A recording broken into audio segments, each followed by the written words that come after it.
En el marco de las formaciones CAS, DAS en Género y Desarrollo para África y América Latina, que implementa el IHID, hemos desarrollado una colección de 6 videos para facilitar la implementación de la malla de género, que es una herramienta realmente poderosa para la transformación social y la implementación del enfoque de género en los proyectos y programas de desarrollo.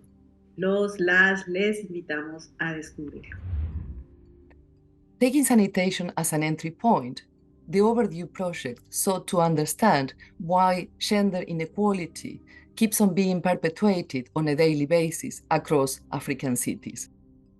The web of institutionalization, developed by Professor Caren Levy, was a critical resource in that respect.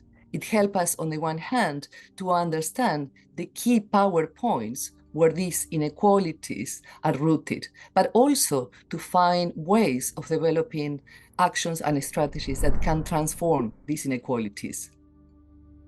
We are now really thrilled to see that the experiences of 4 of the 7 cities that took part in the project are being used to show how the web of institutionalization works. This is how it works in terms of diagnosis, but also as a critical feminist tool for action and research.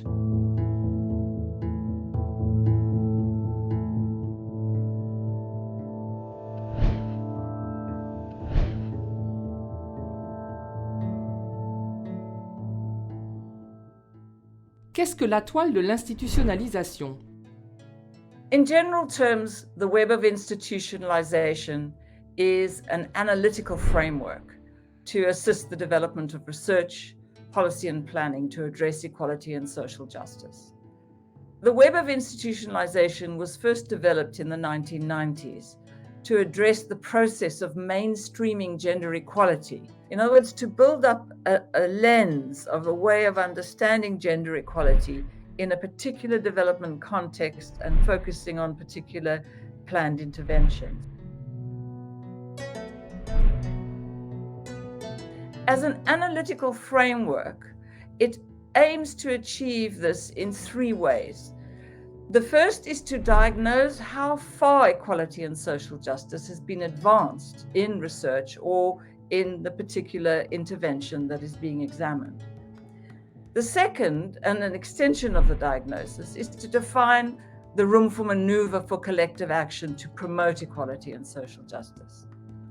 The third is to operationalize collective action to construct pathways to equality and social justice.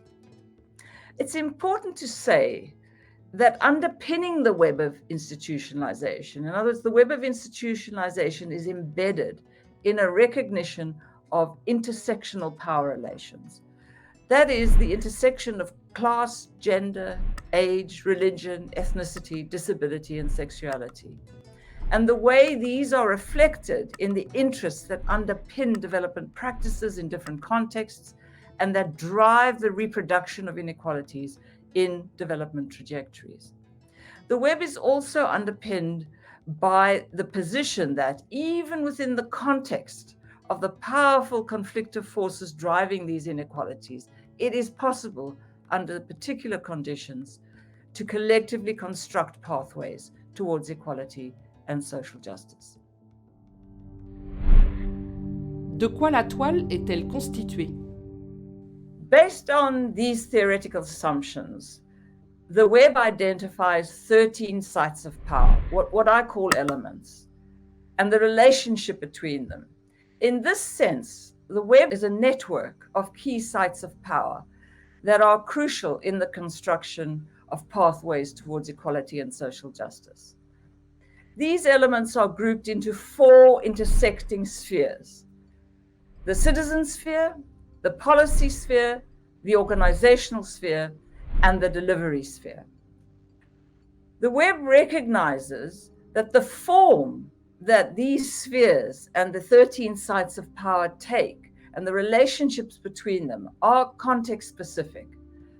It acknowledges that these elements involve different actors working individually or collectively or even in opposition to each other, each with different spheres of influence, And indeed, these 13 elements and 4 spheres are often differently interpreted by these different actors.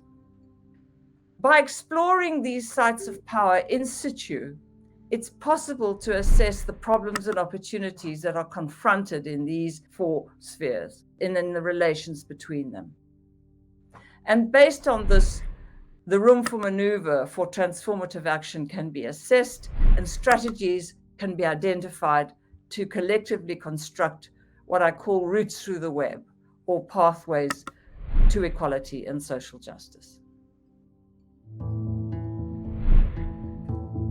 I created the web of institutionalization in the first half of the 1990s, at a time when I was working with practitioners in donor agencies, governments, NGOs, and advocacy groups.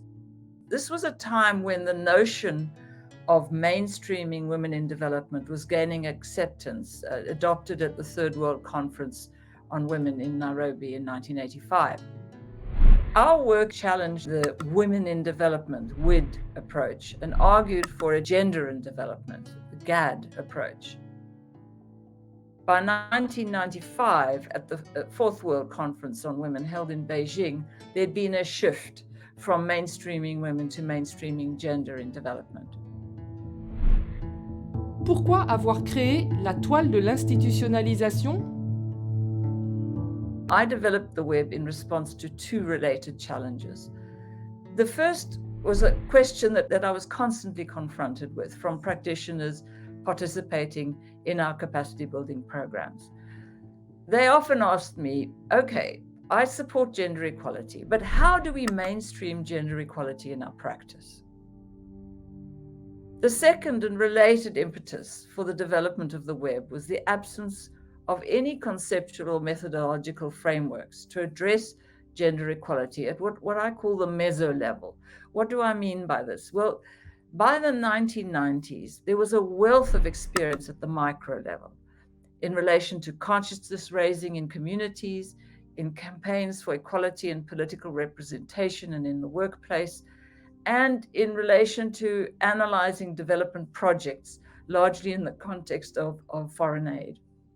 There was also a wealth of experience at macro level in 2 different but related dimensions, in the expansion and deepening of feminist theory, supporting the rationale and principles of feminist practice, and a growing experience in gender mainstreaming in policy making at the policy level. However, the linkages between the micro and the macro levels remained a black box. This was the level of institutions, organizations, and governance practices, which linked micro with macro actions, and which focused on the relationship between sites of power in institutions, organizations, and their governance.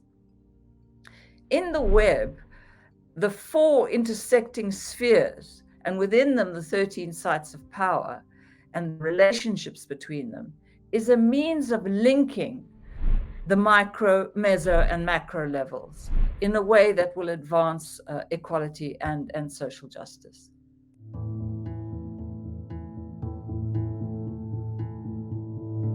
In a next step, I proposed an approach to strategy development, which itself has undergone many iterations over the years, particularly based on my experience of working with networks of community-based organizations and with community-led policy planning and program work that we've done together.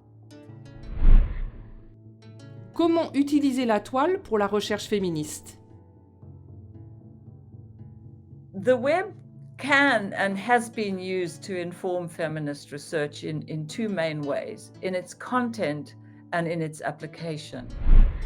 In its content, it's done this through focusing on the key sites of power permeated by intersectional patriarchal values and practices.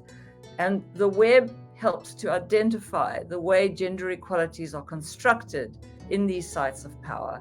And it helps to identify the resistance to change and the opportunities to challenge inequalities.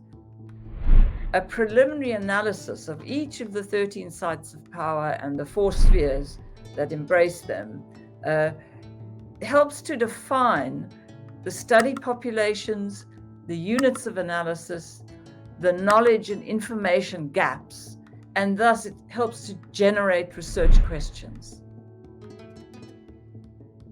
Let me turn to the application of the web in feminist research. The element I always start with in the web is women and men's experience and their reflexive interpretation of reality.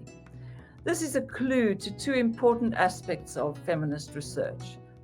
The first is that feminist research is grounded in the experience of women and of men in all their diversity, recognizing the power imbalances and means of exploitation between women and men, between women and the institutions and organizations that affect their lives, and in the context of research, between researchers and the population that they're focusing on in their research.